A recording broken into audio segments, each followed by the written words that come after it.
All right, so when my opponent gives me a collar tie, all I have to do is a simple shoulder slip to get to that underhook. It's the... Nope.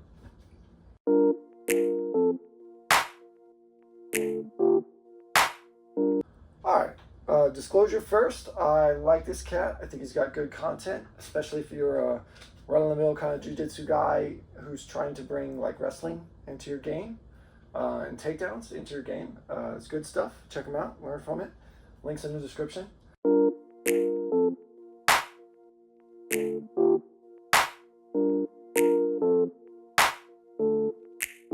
So this is the mistake we're talking about here, guys. You saw him slip his shoulder and then step into the inside space. But I want you to notice how deep he has gone. His shoulder has slipped into the armpit to where it is lower than the other opponent's shoulder, and the opponent's arm now has direct access to my man's head. So what we've actually done here is we have not stepped into an underhook. We have in fact shoulder slipped and stepped into a headlock. And that is a mistake. That's the misunderstanding with the underhook.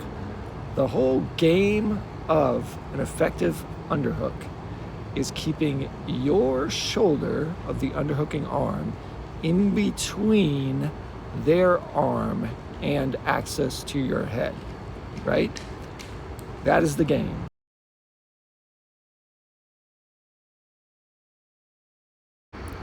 So essentially what we're creating first is a barrier with our shoulder where the arm can't come to our head and get access to our head. But we're also creating a vise in between, our underhook itself, the grip on the backside, and our shoulder that puts the arm in kind of a vise, and it's a grip, it's a control of the arm. And then beyond that, you're kind of creating a pocket, right? It's a pocket that the arm's sitting in, the arm's caught in, and their reaction to come out of that vise, to come out of that pocket, is almost always to raise the arm, expose their elbow more, and try to clear your shoulder. And that's what leads to good things like the throw-bys and you getting past the arm and taking their back. And that's exactly what this technique is all about.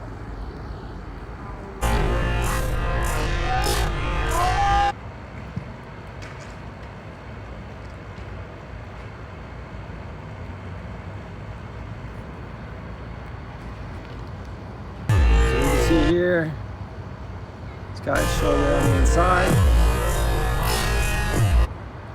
maintains it.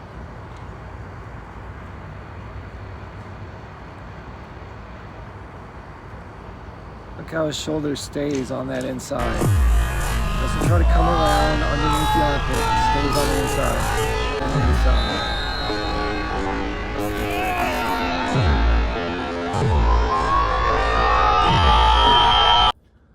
Now I know my white belt self is right about this, and I even am pretty convinced that he knows I'm right about this, and I'm going to show you why I think that.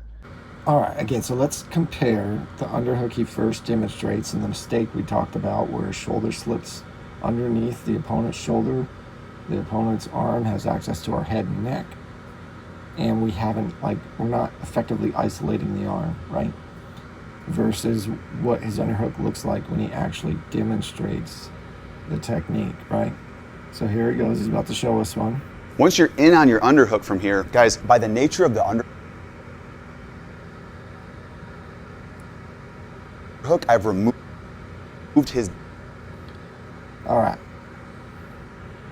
So again, look at the difference here.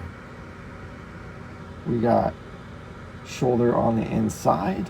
Our arm is isolated between our grip and our shoulder, right? And his arm does not have direct access to our neck. That shoulder becomes a frame, right? Keeping it away.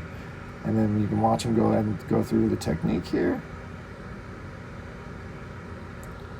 Yes, get back here. Down block to his near side leg. So all I have to do is step foot to foot, shot put this like a Maya Lesnar, and I'm gonna shot put this up, put...